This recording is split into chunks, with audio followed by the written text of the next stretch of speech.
সওয়াব বিলাসের সওয়াব আল্লাহ লক্ষ কোটি বৃদ্ধি করে সকলের পক্ষ থেকে প্যারা নবীর দরবার শোনা মহিলা আমিন। আমার নবীর ফরিজাতুল আব্বাসান আব্বাসান তোমার মহামানের দরবারে পৌঁছে দাও আমিন। তো খলিফাতুল হাবাই کرام মুহাম্মদ রাসূল সুহাদায়ে ফি সাবিলিল্লাহ দরবার সব পৌঁছে দাও।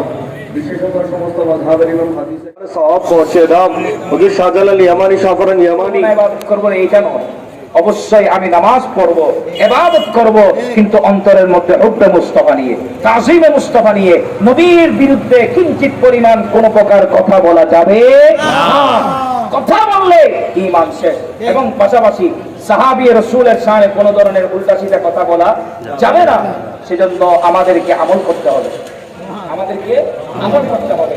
যে সিদ্দিক আকবর রাদিয়াল্লাহু তাআলা আনহুর কথা বলেছিলাম যে নবীর দরবারে কি করে দেখা বলেন না রে বাবা, এটা আল্লাহ এমন ভাবে কবুল করলেন যে ইন্তেকালের পরেও সিদ্দিক আকবর জানেন যে নবী কখনো উনাকে ছাড়বে না। জাফরনগর ইউনিয়নের ব্যবস্থাপনায় এই যে আজকে মাহফিল হয়েছেন, যারা যেভাবে সহযোগিতা করেছেন আল্লাহ প্রত্যেকের সহযোগিতাকে আল্লাহ কবুল আর মঞ্জুর করে নিন, প্রত্যেকের খিদমতকে আল্লাহ কবুল করে নিন। সিদ্দিক আকবর রাদিয়াল্লাহু তাআলা আনহুর নজরে কারম ফয়জবাল প্রত্যেকের সিনার মধ্যে দান করুন, প্রত্যেকের সিনাকে নূরে নূরান্বিত করে দিক। সবাই বলুন আমিন। সেই সিদ্দিক আকবরের মুহাব্বত নিয়ে যে জান্নাতে আদনের মধ্যে আল্লাহ দিবেন, সেই আদনের মধ্যে আমাদেরকে দেওয়ার সেই তৌফিক দান করুন। আমাদের নসিবের আল্লাহর কাছে পরিষ্কার হয়ে যায়। তো ফারুক আজম এমন একটা জায়গা খলিফাতুল মুসলিমিন হিসেবে আমাদের জন্য নির্ধারণ করেছেন যে তাকে অতিক্রম করার মতো সৃষ্টি জগতে দ্বিতীয়টি নেই।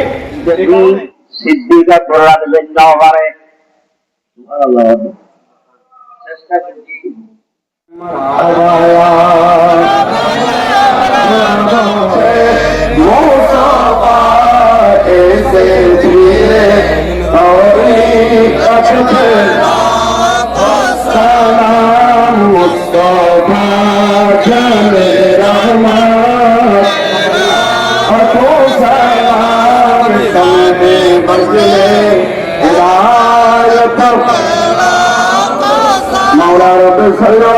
मुबारक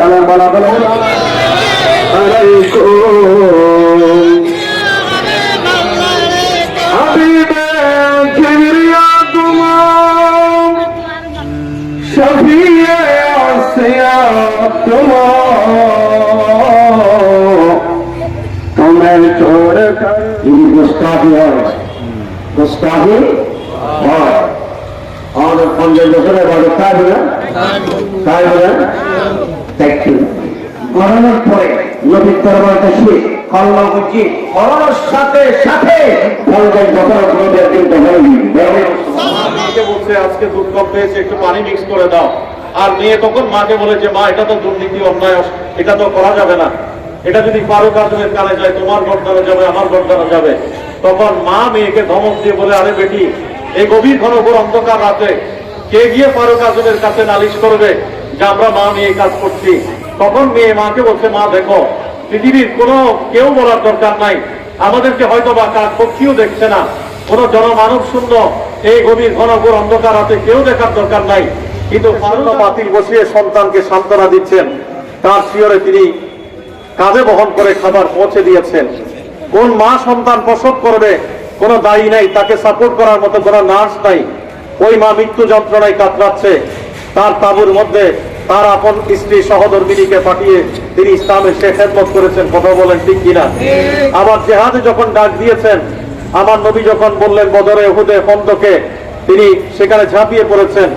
আবার যখন রাষ্ট্র শাসনের প্রশ্ন আসছে, এমন ভাবে তিনি খেদমত করেছেন, বলে আমার ভাঙ্গা সেতুতে যদি একটা গরুর বাছুর যদি আশ্রে পড়ে, কাল কিয়ামতের ময়দান আমি ফারুক আজমকে জবাবদিহি করব।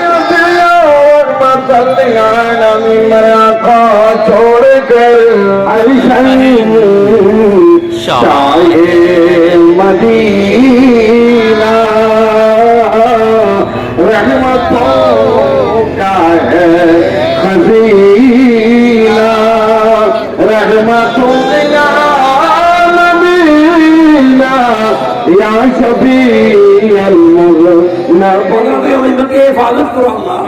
আমাকে মেহমান করো আল্লাহ, আল্লাহ ইমান আমার উপরে যারা তৌহিদ দান করো, আমাকে নামাজে বানায় দাও আল্লাহ, আল্লাহ আমাদের মধ্যে বড় রূপে উঠতে আমরা ভালো করে আল্লাহ, খালিদের মধ্যে পথে যাও আল্লাহ, সাহাবায়ে কেরাম তাবিঈন তবে তাবিঈন বহুত আবদার দুনিয়া সমস্ত অনেক মিলে আমরা খাস করে মোহাম্মদ সাল্লাল্লাহু আলাইহি ওয়াসাল্লাম আমাদের দিল করে মনে পড়ে যাও बहुत दिन जब से हम उसे फॉलो होते हैं सारे तरीके से समूह भी भर कर खास करें भारत पाकिस्तान बांग्ला तो खास खास आपकी रहमत से हर चीज ट्रैफिक होते मगर पड़ जाओ अल्हम्दुलिल्लाह मजबूर करके ओलावर से मगर से में पड़ जाओ